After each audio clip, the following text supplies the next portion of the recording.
Si vous êtes un habitué de ma chaîne, j'espère que j'ai pas besoin de vous redire que la PS Vita c'est une console sous-cotée et que même aujourd'hui, pour une console portable sortie il y a 10 ans, elle se défend encore super bien face à la Switch. Dans cette vidéo, je vais vous parler de la dernière version de la PS Vita à être sortie, la PlayStation TV. Et au Japon, ça s'appelait la PlayStation Vita TV. C'est exactement ce que ça a l'air d'être. Une PlayStation Vita qui se branche sur une télé. Mais il y a des choses intéressantes à dire. On va passer en revue toutes ses particularités. Et surtout, pourquoi Sony a inventé ça? Je vais vous la déballer en direct. Trouvez-moi un autre youtubeur français qui déballe de la Vita en 2022. Je l'ai négociée à 65€ sur Le Bon Coin, et à son lancement en 2014 en France, elle était vendue 100€ tout rond. Mais vu que tout le monde s'en branlait, il y avait moyen de tomber en magasin sur des prix de déstockage autour de 50€.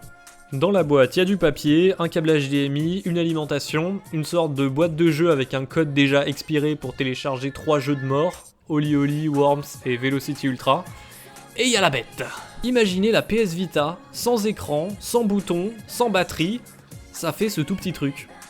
Je crois que c'est ma console la plus petite, si on compte pas les consoles portables comme la Game Boy Micro et le Game & Watch.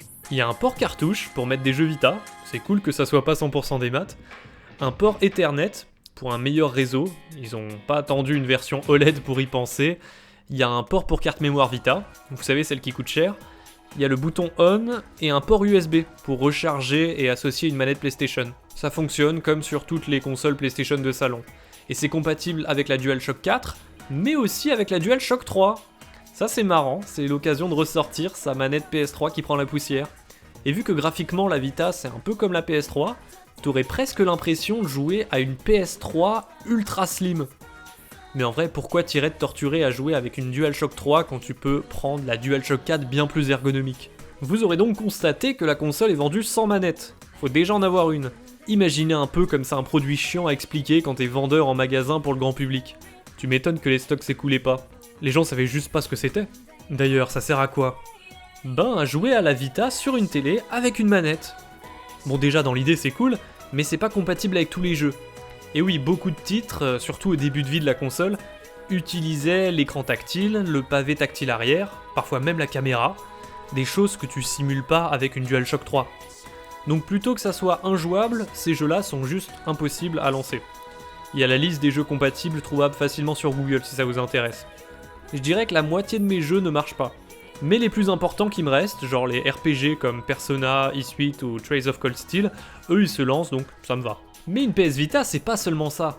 Tu peux jouer à des jeux PSP en démat sur ta télé, et même à des jeux PS1. La PS TV brille peut-être pas pour ses performances modernes, mais niveau jeu rétro y a de quoi faire. Les mauvaises langues diront autant se prendre un Raspberry Pi qui peut facilement faire tourner de la PS1, de la PSP et plus encore, mais c'est pas le sujet, là on parle d'un produit officiel PlayStation. C'est pour ça que c'est drôle. Mais si en Occident ils ont retiré le nom Vita de la console, c'est parce qu'elle a une autre fonction. Tu peux jouer à ta PS4 à distance dessus. En fait, sur une Vita portable, tu pouvais déjà le faire.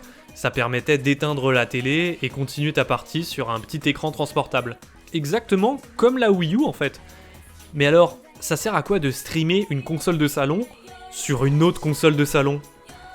Ben pas à grand chose, ça doit concerner 9 personnes dans le monde, et pourtant Sony s'est dit ouais, ça va être ça, notre axe de com.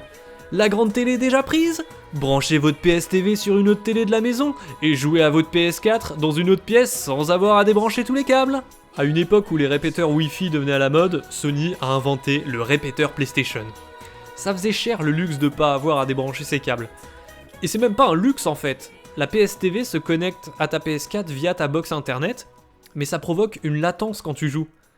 On s'y fait un peu, mais c'est pas instant. Je sentais beaucoup moins de lag quand je testais le streaming sur le PS Now par exemple. C'est très facile à connecter si t'es sur la même Wi-Fi. C'est marrant de voir l'écran de sa PS4 apparaître sur une autre télé. Mais voir le menu de la console en 30 fps, ça fait mal. En fait, dans les options, par défaut, c'est en 30. Mais tu peux le modifier pour passer à 60 fps, si t'estimes que t'as une très bonne connexion internet. Ça stream en 720p, pas plus. Il y a de l'input lag, des artefacts visuels quand tu bouges la caméra.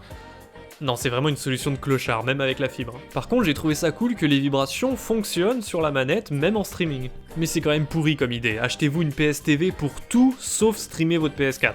Alors, est-ce que c'est cool de jouer à la Vita avec une manette sur un grand écran? Bah franchement, ouais, grave! Déjà, si tu fais des let's play, c'est grave pratique pour filmer, mais même pour un joueur lambda qui veut plus de confort, c'est très sympa, notamment si t'as déjà une Vita normale. En fait, c'est comme la Switch. Dehors, tu joues sur ta console portable, quand t'arrives chez toi, tu mets tes sauvegardes sur le cloud, tu les synchronises avec ta PS TV, et tu peux continuer ta partie sur la télé, exactement comme ceux qui ont une Switch Lite et une Switch normale. Avec le même défaut, c'est qu'il faut l'abonnement online pour mettre ses sauvegardes sur le cloud. Avec la Vita, je crois qu'il y a moyen de passer par un PC ou une PS3 pour copier ses sauvegardes, mais j'avais vraiment la flemme de tester, le cloud PS Plus c'était beaucoup plus pratique. En fin de compte, cette console est originale, et le cross-save avec la Vita est cool. Après, je vous rappelle que les jeux qui exploitaient vraiment les capacités tactiles de la Vita sont pas compatibles. Et les jeux plus basiques qui étaient jouables qu'avec les boutons, sont souvent trouvables directement sur PS4 dans des versions bien plus belles et moins chères. Donc en fait, t'as mieux fait de juste jouer sur PS4. Mais sur PS4, tu peux pas jouer aux jeux PSP ou PS1. Donc c'est vrai, c'est pas rien. Si tu prends la PS TV comme une simple console de jeux vidéo en faisant abstraction de tout ce qui existe à côté, elle est franchement bien. Parce qu'il y a plein de jeux excellents à faire dessus, entre la Vita, la PSP et la PS1. Ajoute à ça qu'il y a des communautés actives sur internet pour t'expliquer comment la craquer, et tu peux te télécharger un paquet d'émulateurs, de jeux gratos, et en plus patcher. Certains jeux Vita tournent mieux sur une console craquée, et d'autres ont même été traduits en français par les fans, comme Persona 4 Golden par exemple. Pour tout ce que fait cette console, tu trouveras toujours de meilleures alternatives ailleurs, c'est vrai. Mais elle a quand même un charme, elle est originale, il y a des features rigolotes, et je me suis amusé dessus. Donc je suis content de pouvoir la compter dans ma collection Vita. Mais je la conseillerais qu'aux passionnés. Et si vous voulez gagner une PS Vita en 2022 pour les 10 ans de la console, je vous conseille d'aller jeter un œil à cette vidéo en bas.